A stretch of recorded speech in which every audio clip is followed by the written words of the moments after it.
EMTEC Noisebreaker ear defenders. Hi there guys, I've been using these ear defenders for a few weeks. I didn't want to do a review straight away because obviously I wanted to sort of see what they were like in different situations and so on and so forth. A few of you may have seen me getting the moulds taken for these at the British Shooting Show a few weeks ago. In fact, if you look here... I'll take about 2 minutes then, mate. Okay. Okay, mate. You should see how I got them put in. Quite straightforward really, they just put this sort of stuff in your ears and take a mould, and it's quite straightforward. That brings up the point actually that it can be a little bit tricky getting these fitted. If you contact the guys, that's their sort of flyer, noisebreaker.co.uk. I'm sure they'll be able to give you all the information that you need. But the trouble is, I think you need to go to like a hearing aid shop or something like that normally to get the moulds taken. So to be honest, we all go to all of these shows, so you probably find it's a lot easier just to go to the next CLA Game Fair or the British Shooting Show or all the various other shows, because EMTEC will be there, as will SENS as well if you want to go down that road. So you can get those done. Now the SENS are much the same as these. It's just basically just a moulded bit of rubber basically to the shape of your ear. That bit there goes down the ear canal. This is for the left ear, and this sort of curls around part of your ear. And there's a valve from there to there to let in a bit of sound, because these do really cut off your hearing completely, other than the valve. Now, as I said, I believe the SENS equivalent of these anyway are about £100, so similar sort of price. I actually got a very nice message actually from a guy called Luke on the Pigeon Watch forums, and he's just splashed out on a pair of the electric ones. His parents were kind enough to help him out on that, but I think he said they were £480, which is a hell of a lot of money. But you know, if you've got the money to spend, you know, why not? And I think he said that they were £75 a year to get them serviced. So it's quite a lot. You know, I'd have to see what they were like to give you my honest opinion, but you know, if you can afford it, go for it. Now that brings up a good point actually, because you know, I know a lot of you guys are, you know, teenagers and younger people, so you might not have huge sums of money to splash about.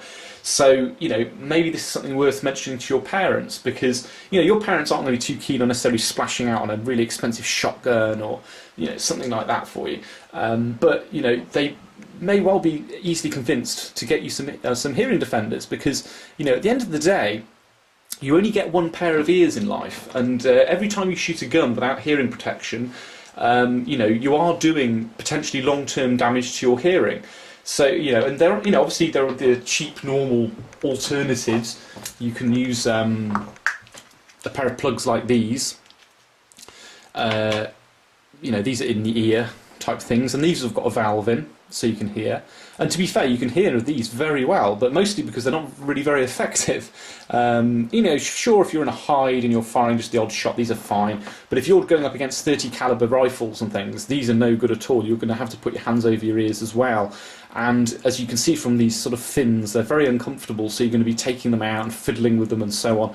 And just as it always is in life, as soon as you take them out, you know that's the time a bang's going to go off and you're going to hurt your ears. So, you know, these aren't the best really. Now obviously you could go for muffs.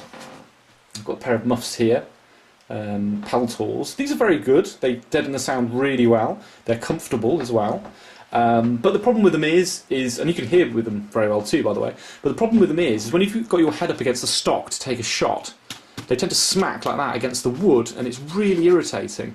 Now obviously, you know, if you've got a hat on and you're wearing, or you've got a head cam on or something like that, you know, muffs are a real problem, and you're going to end up taking them off. And again, like I said, that's when a bang goes off. So, you know, it's not the best really, to be honest. You know, these are well worth the investment, because once you've got them, that's it. And if you did want a spare pair, they keep the moulds, so you can contact the company and they can just make you another pair. Or if you wanted to upgrade to the electric ones, you just phone them up then and say, you've got the moulds, can I have a pair of electric ones? And they go, yeah, and they'll send them through to you. Now, as I said, I can't emphasise enough how important your ears are.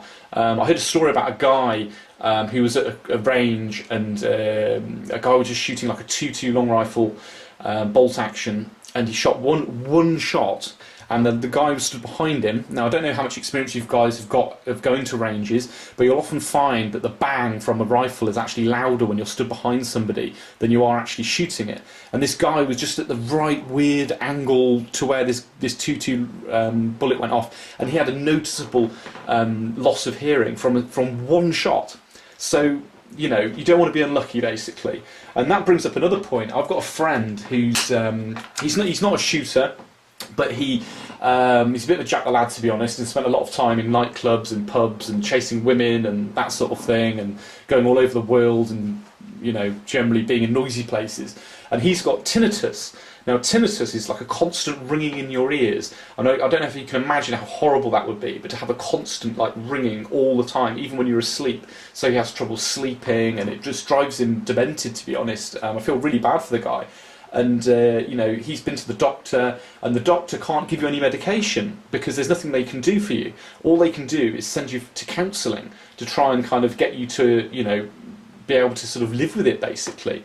Now, you don't want to go down that road, really. So a little bit of expense now will help you out in the long run. Now, the one thing I would say about these is the valve in them has a tendency to sort of vibrate slightly. It's not a problem, but it's just a bit strange when you're hearing, and you can see why.